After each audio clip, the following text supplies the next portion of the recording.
Okay. Mayong gabi, no? Mga viewers naton. Sorry kay kina patagali kadalagan, no? Dalipatan ta. Abi ko anay wala. Abi ko anay hindi pa kita live, gali live na kita. So mayong gabi sa tanan naton nga mga viewers kag welcome liwat sa aton programa Kabuhayan sa Barangay, no? Or ang ato na ding grupo nga natawag naton mentor, no? Mentor. Tungod nga maghambal kita nga mentor, meron kita, among nagatudlo sa aton, among nagamold sa aton kung ano man ang gusto naton nga mabalan, kung ano man ang aton nga gusto nga tun-an, no?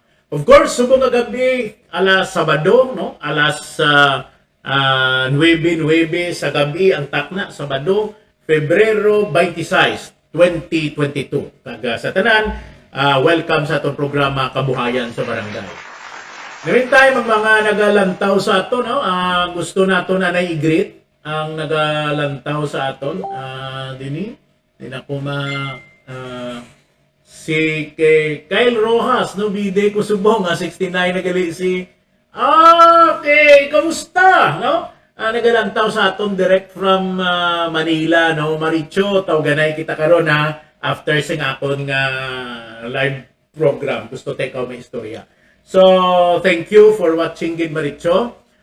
Hindi ni subong sa FB nakon kundi sa page bago ko nga ginhimo nga pwede ako ka live diri. Kaya ang akong programa is Kabuhayan sa Barangay sa tuyo, no? Maricho kung nagapamati ka pa, sa tuyo nga may advokasya kita. Nga nagapati kita nga ang umpisa nga mangin successful sa aton o kung makasalbar kita sa kaimulon, ara mismo sa aton barangay, ara mismo sa aton puloy-an, ara mismo sa aton nga komunidad. Nga kundiin, kung ikaw maganegosyo, may kapihan ka, may baligyaan ka, may tindahan ka, sari-sari store ka, dungangan nato, no? Buligan nato na pangita sang dugang nga kapital paagi sa pagbulig sa inyo sang Kabuhayan sa Barangay, ini nga programa nga patigayunon kamo sa kalain-lain nga ahensya sang gobyerno nga maka-avail kamo sang loan sa manubo lamang nga interest. Okay. So, antes kita magpadayon, subong nga adlaw 26, no? Sang nagligad nga duha ka adlaw sa Gunson, no?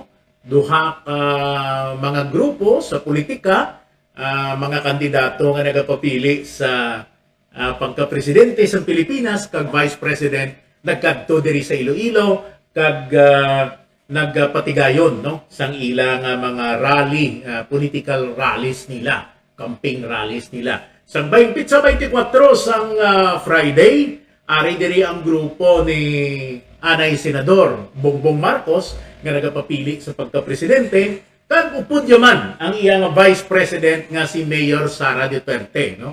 Former Mayor Sara Duterte. No, I mean, mayor pa siya gali Subo kay wala man siya nag-resign, no? She is still mayor of Davao City. So, upod sila diri, nag-sorty sila, damo in pangkantuan nila, mga rally nila, lagpo man nga mga rally nila. And eventually, they ended up dito sa football field sang Barotac Nuevo, no? Barotac Nuevo is my hometown sa akong ginikanan, kagakamon pamilya, halin gid sa Barotac Nuevo. The following day, or yesterday, February 25, nagkadtuman diri ang grupo ni Lenny Robredo kag ni Kiko Pangilinan kag nagpatigayon man sa mga political rallies, nagakalain-lain nga banwa kag tapos ang ilang culminating program nila dito sa Iloilo Sports Complex. Nga kundiin, gikadtuan man sing iban nga mga politiko kag medyo masadyato kay may concert, no? Actually, damo ng tao nagkalalagto, ano gani ito nga grupo sa concert man. Basta mga sikat nga mga singers, mga sikat nga mga artista nagkalagto to. So wala bayad, why ticket, no? Isa sa mga pinakauna. First of pila na ni katuig nga nakaagi kita nga may ara nga concert nga natabo o kung nag-perform ang mga artista, nag-perform ang mga singers, perform ang isa ka banda no wala bayad no for free. For free sa public makadto ka lang dito no. Daw gina-require lang suksok ka lang pink, lantaw ka na dito sa concert. Pagkatapos may mga artista dito no. Tanday Cherry Pie Picat, si mga tawag lang ni kuno that's entertainment no. Cross lingkong langas-langas ko hindi na to gani that's entertainment no. Kay ti ang that's entertainment so una yung mga batanon ti sugong maedad-edad na sila ang tawag sila sa ina is that's incredible no. So may ara na mayo kay nagkadto sila di ang maton nga mga Ilonggo, mga kasimanwa naton naglantaw man kag nag-enjoy man sa ilang mga pag-perform no, pagkanta nila, pag-appearance nila no, kag manami ang ilang nga performance kagabi dito sa Iloilo Sports Complex. So congratulations sa mga bisita no, sa mga nagkanta, sa mga nag-appear dito. As a matter of fact, nag-agad tumangani, no? No less than the presidential candidate, Vice President Leni Robredo. Nagkad man dito, no? Upod man to sa mga singers kag mga artista nga tuman dito. Siguro lantaw man siya isang sa mga pagkanta dito. So, we're gonna welcome naman, of course, there is sa Ciudad ng Iloilo, si Vice President Leni Robredo. Pero napamangkot ang iba, no? Mga pabae sila. Kung sino nang manugdaog sa ila sa duha ka partido. Ato ba lang damo nga nagkadto sa Barutak Nuevo? Kag nag-hold sing ila rally dito sa football field? O kung ang kagabi nga nag-hold man sang rally dito sa Iloilo Sports Complex? No? You see, nagapalapit ang eleksyon sa akong panglantaw, sa akong lang obserbasyon, di man ako expert sa politika. Pero sa akong obserbasyon, ang political rallies na gatherings, hindi man nakahatag addition sa imo. No? Hindi, wala na nagahatag addition nga boto sa isa ka kandidato. Of course, siguro, ang epekto ya sina, psychologically, kay ti may bandwagon effect kung makita nga damo ka mo. But, wala ina direkta nga hatag sang additional vote sa kandidato. Kaya makadto na to, mabubuto na wala nga daan sa imo. Ang imo man gyapon nga supporter sa mo malang nato gyapon ang makadto. Ang imo malang mga lideres amo malang gyapon magkadto dito. Hindi man nato magkadto ang kontra. Kag siguro kinalantaw niyo man nga kung kontra nga ni Manila pagpasudlon kay ila to iya rally. So, kung lang tawon naton ining mga political rallies, they do not give additional votes sa candidate. Except, indirectly, maybe, pwede naton nga kung makita nga damo, i-announce nila, ipakita nila sa social media, ipakita nila sa television, dungangan sing mga media nila, kag mga rara boys na, nga hambal, damo gid, no? Damo gid.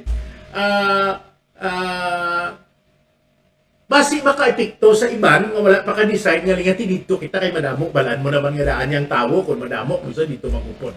But kambalon ta abi nga may direct siya nga additional vote sa tawo o sa kandidato ining political rallies wala ni additional because ang makadto dito ang supporters na wala nga daan, no? Wala man sila nagakadto dito yang ma-join ka to nga kontra ka, no?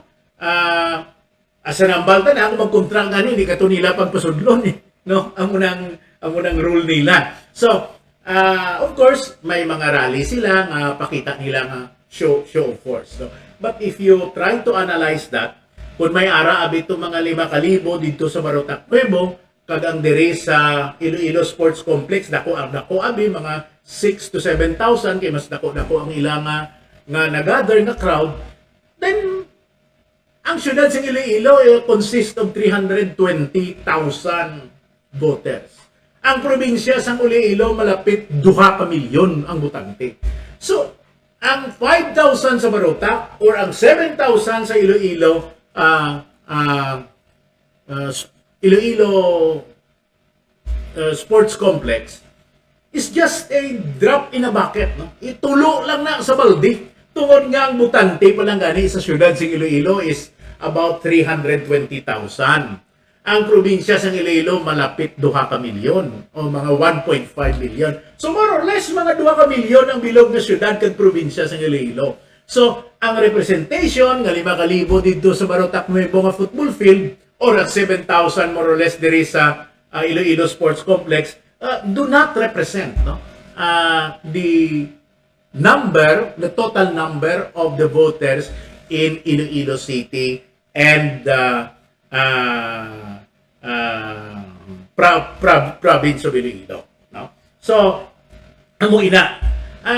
Naubsan pagid naton nga sang kagabi, kahapon, daw bongga kay nag-announcement si Secretary Anyo sa DLG nga i-observe gid kuno ang 36th anniversary na selebrasyon sang EDSA. I do not know what is there in number 36, no? Kay ang 25th gani daw wala man gid to tama nga selebrasyon, no? Ang 30th gani wala man gid sang daw grabe nga selebrasyon. Wala man order halin sa DLG. Ang 35th anniversary sang EDSA last year, daw wala man ganito abot kung anong natabo sa tong 35th. Naglibog ang ulo naton nga ang 36 idusok gid nga daw isilibrar gid. So una kita nga initanan gin manipular naman sang mga opisyal naton nga himuon nga isyu kontra sa kandidatura ni Bongbong Marcos. Kay ginahambal nila nga hindi na kuno pag-ibalik si Bongbong Marcos tungod nga kung ibalik mo si Bongbong Marcos, pareho naman siya kay tataya nga basi magdeklarar naman sa martial law. Pareho naman siya kay tataya nga Ferdinand nga basi may mga pagpamigos naman. May ara naman nga mga violation of human rights. Amo na yung isyu sang kontra siya labi lagid sa mga pinklawan nga tawag nila kung subong. Nga kung daog si Marcos, ang hambal nila, mapareho ni siya siguro kay tatay niya nga mangin diktador naman. No? Sa aton panguna-una, hindi kita magpati nga kung magdaog man si Bongbong Marcos mangin isa sa kadiktador pareho sing tatay. Because number one, si Bongbong Marcos kag si tatay niya nga si Ferdinand tama kalayo sa diferensya. Si tatay niya nga Ferdinand was a genius. Puwerte ka alam. Marcos Bongbong is not. Hindi niya maalam si Bongbong Marcos.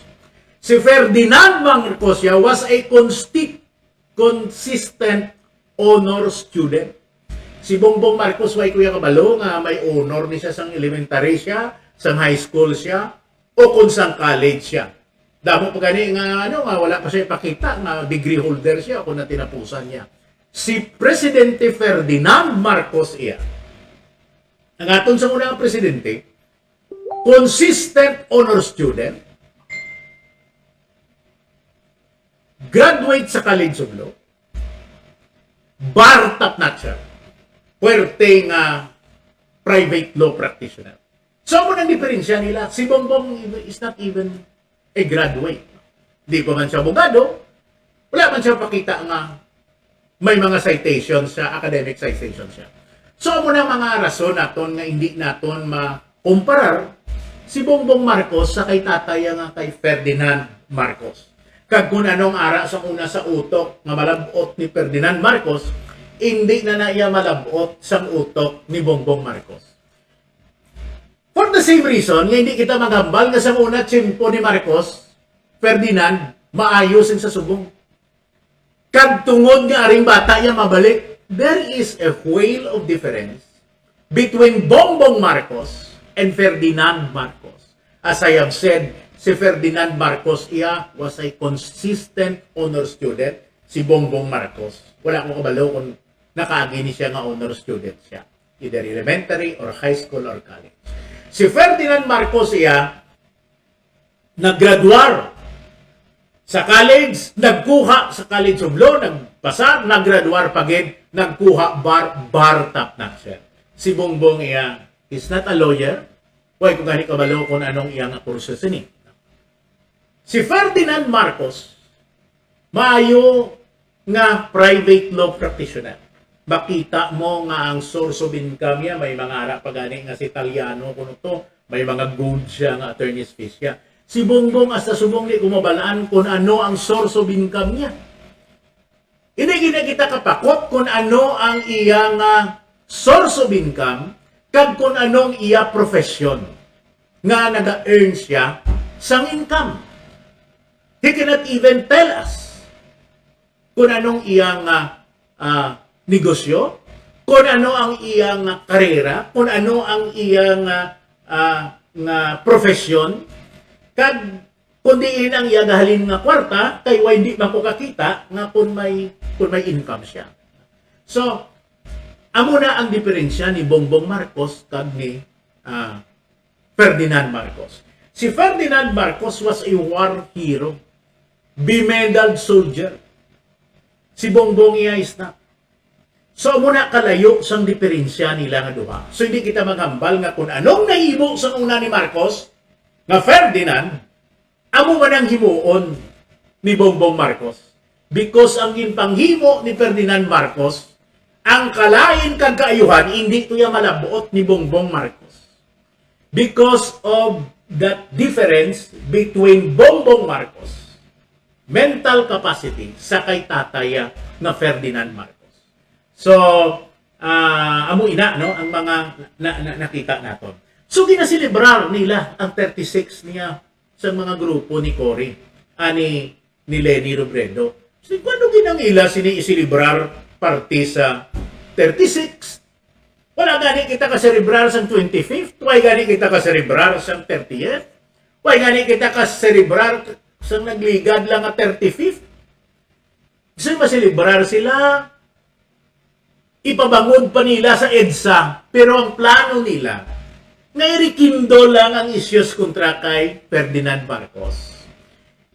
I-remind lang nilang tao para nga mag-i-ignite naman nila, no? Ginagatungan nila sang kalayo na this nation will further be divided. Wala nga ni sila kadumdum sang EDSA revolusyon sa nagligad nga tuig. Anay sumo nga may eleksyon, dumduman nila. Kundi tinungto, kalayuhan lang nilang emosyon sang tao, pambalon mo sila, maayo kilanlan manungdom, kita mag-unite, kita magtanan, pero ang ila opisyo, ngaibutang pa ang 36 ika-36, ang butanong numero sa 36, ang buntang kung manuguwa sa dubol, o kung manuguwa kay dubol, hasta 37 mo, o kung manuguwa sa loto, nga ang ika-36 kunong anniversary is cerebrargin, pero wala man sila gani ka-cerebral sa 35th. Galing gusto nila kalayuhan ang emosyon sa pumuluyo, ang emosyon sa Pilipino para magkontra sa kay Marcos na maapektuhan si Bongbong Marcos.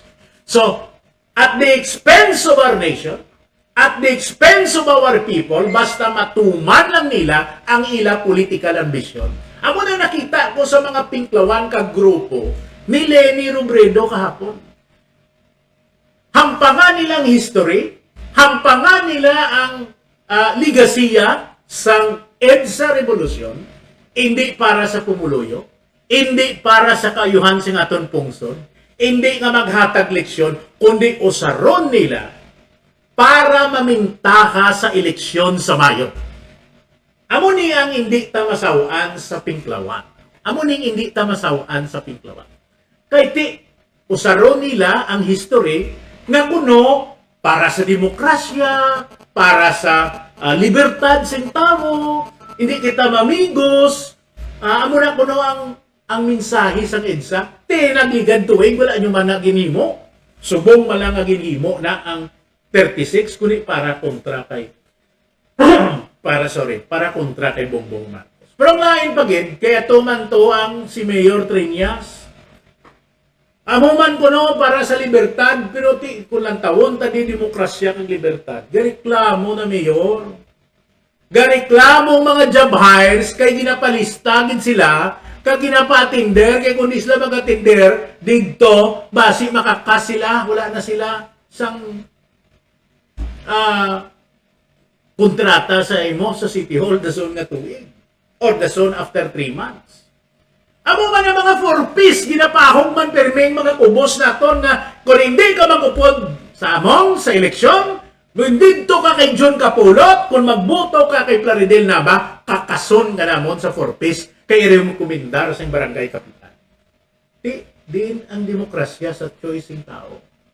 Din ang libertad sa choice, political choices ng tao. Dason magsyada-syada kamukapon, magambal, demokrasya, libertad, ay ihots nyo eh. Diba?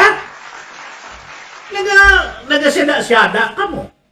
Hambal nyo, libertad, pero kamo malang ang nagaguba.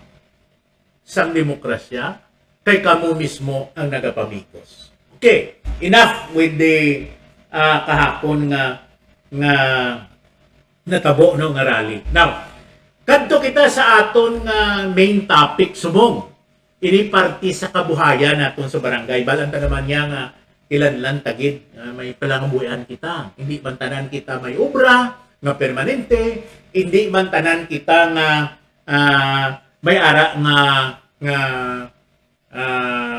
fixed na income, no? Tungod di iban gani in pang layoff sa obra tungod sang pandemya.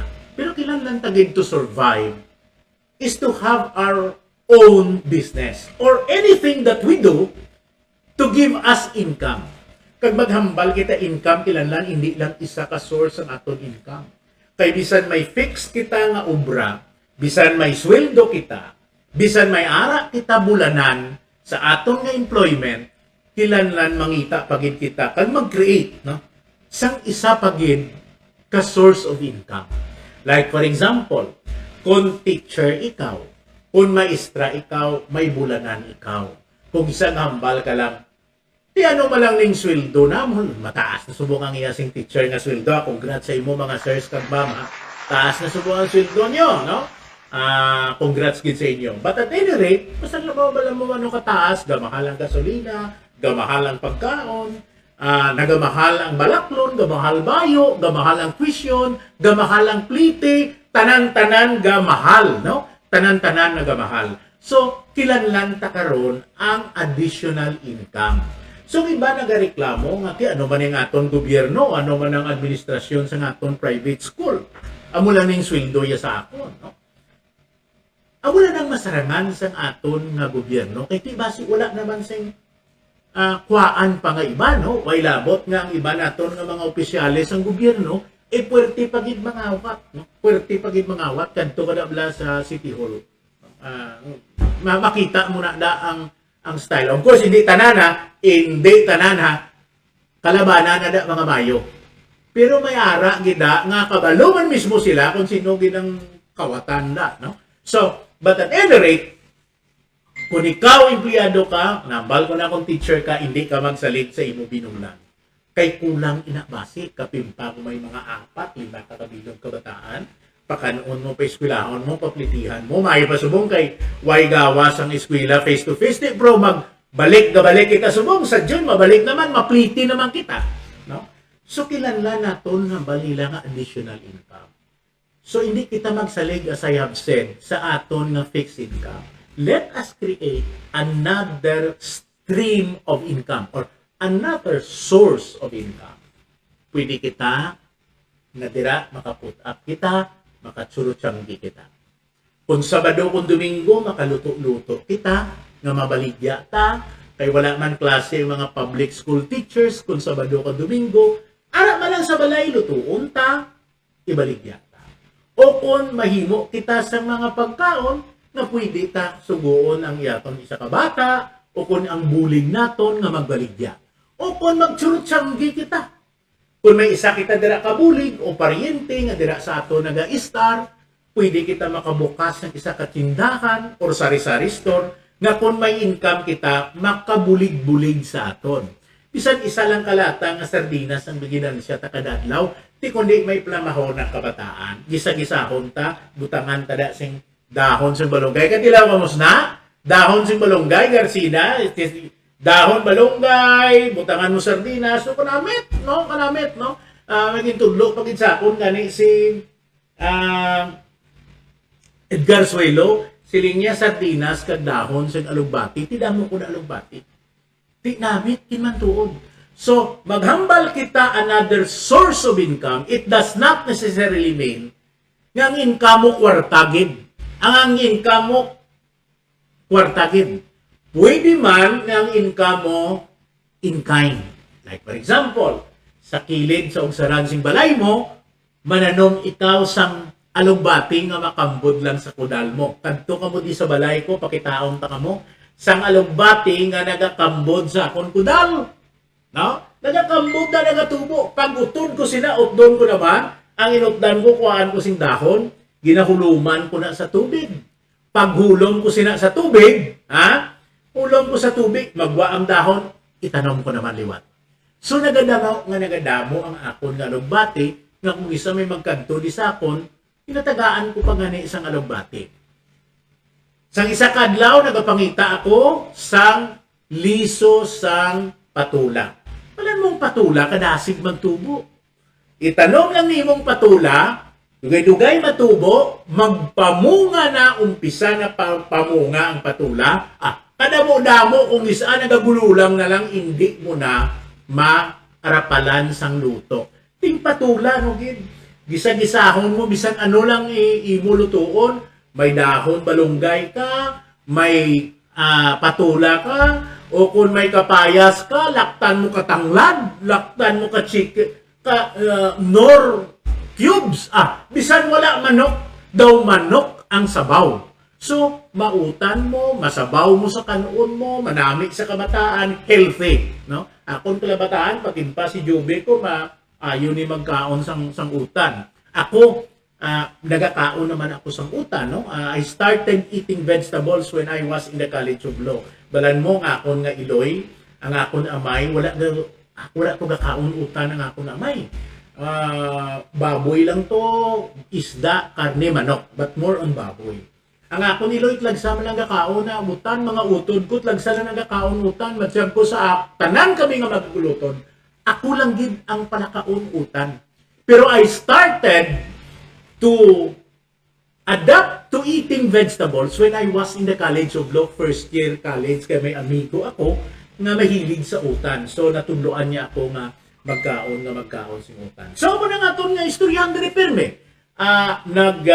Nagbutang kita sinisang programa Kabuhayan sa Barangay because sa handom naton kag sa advokasya naton nga magbulig kita, no?